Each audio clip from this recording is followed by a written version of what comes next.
Selamat siang. Perkenalkan, nama saya Yunus Noah Tabara, NIM 2222009, program studi agribisnis, berkuliah di Universitas Kristen Wirauwacana Sumba, angkatan 2022. Pada video kali ini saya ingin membahas tugas ujian akhir semester ekonomi mikro, membahas terkait struktur pasar persaingan sempurna,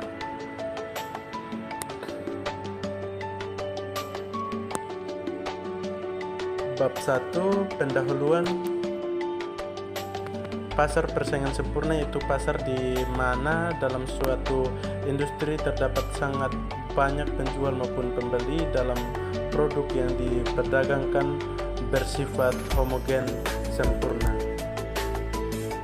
Ciri-ciri pasar persaingan sempurna: yang pertama,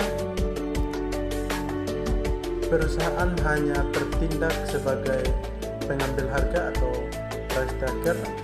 2. Perusahaan mudah keluar masuk industri. 3. Produk yang dihasilkan semua perusahaan bersifat homogen. 4. Terdapat banyak perusahaan di pasar. 5. Pembeli memiliki pengetahuan yang sempurna mengenai pasar.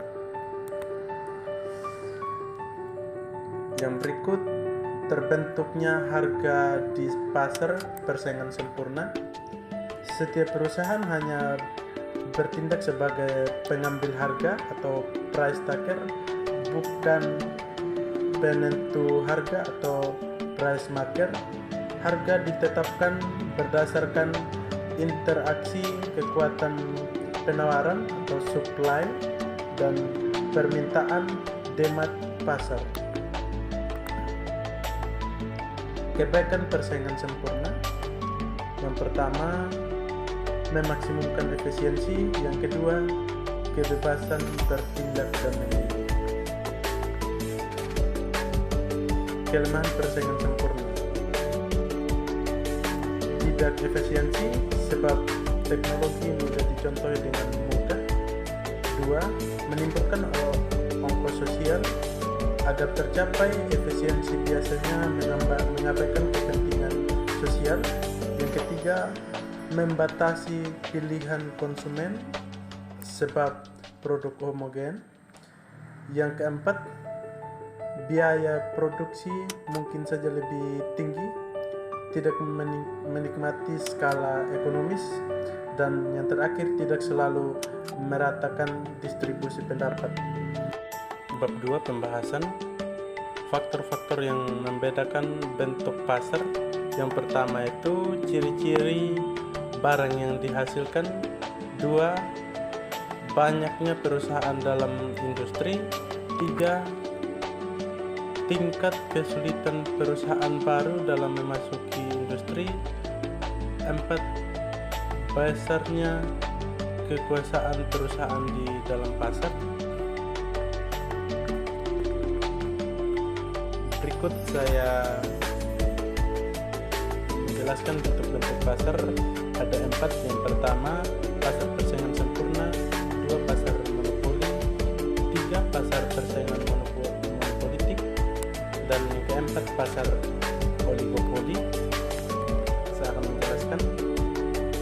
Yang pertama, pasar persaingan sempurna. Pasar persaingan sempurna adalah bentuk pasar di mana terdapat banyak penjual dan pembeli yang tidak memiliki kekuatan pasar yang signifikan, dan ada ciri-cirinya. Yang pertama, banyak penjual dan pembeli. 3. Produk yang dijual adalah homogen atau sempurna, serupa. Yang ketiga, informasi sempurna dan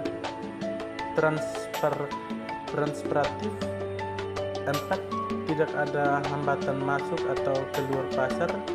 5.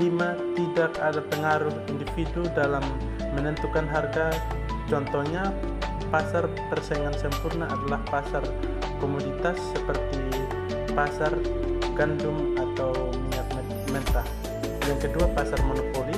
Pasar monopoli terjadi ketika hanya ada satu penjual atau produsen tunggal yang menguasai pasar pasar-pasar tersebut. Ciri-cirinya: satu penjual atau produsen tunggal. 2, tidak ada produk substansi yang dekat. 3, kekuatan pasar yang besar untuk menentukan harga. 4, hambatan masuk yang tinggi. Contohnya, pasar monopoli adalah perusahaan listrik yang menjadi satu-satunya penyedia listrik di suatu wilayah. Yang ketiga, pasar persaingan monopolitik.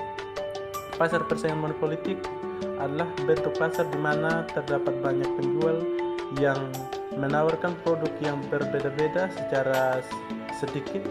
Ciri-ciri pasar persaingan monopolitik yaitu: 1, banyak penjual dan pembeli. 2, produk yang dijual memiliki perbedaan kecil.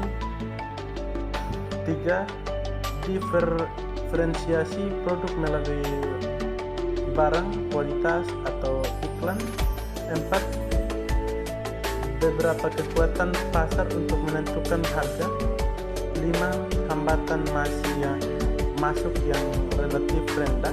Contohnya, pasar persaingan monopolitik adalah pasar pakaian atau restoran.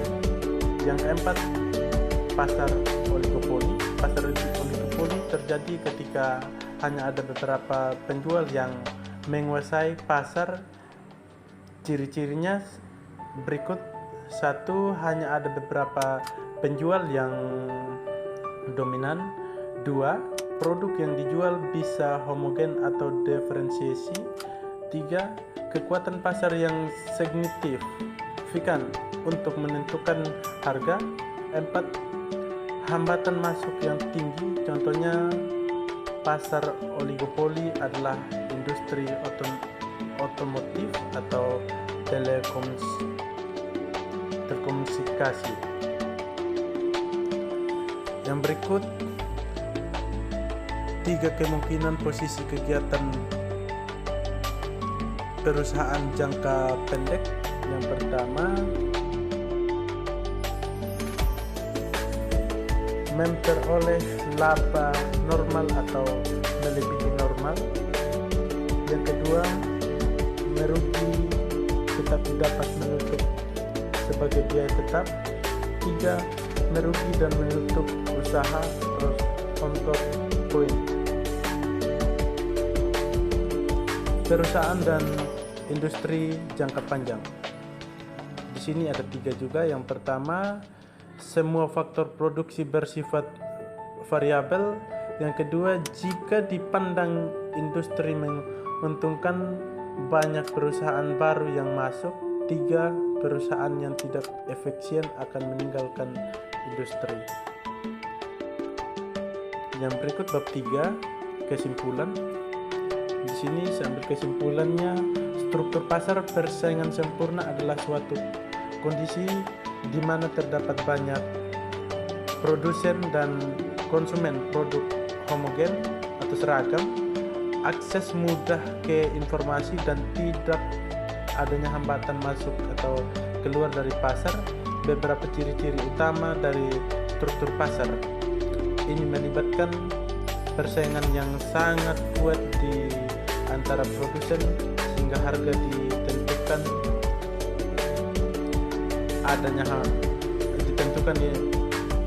melibatkan persaingan yang sangat kuat antara produsen sebagai harga ditentukan oleh kekuatan pasar tanpa campur tangan signifikan dari produsen tunggal.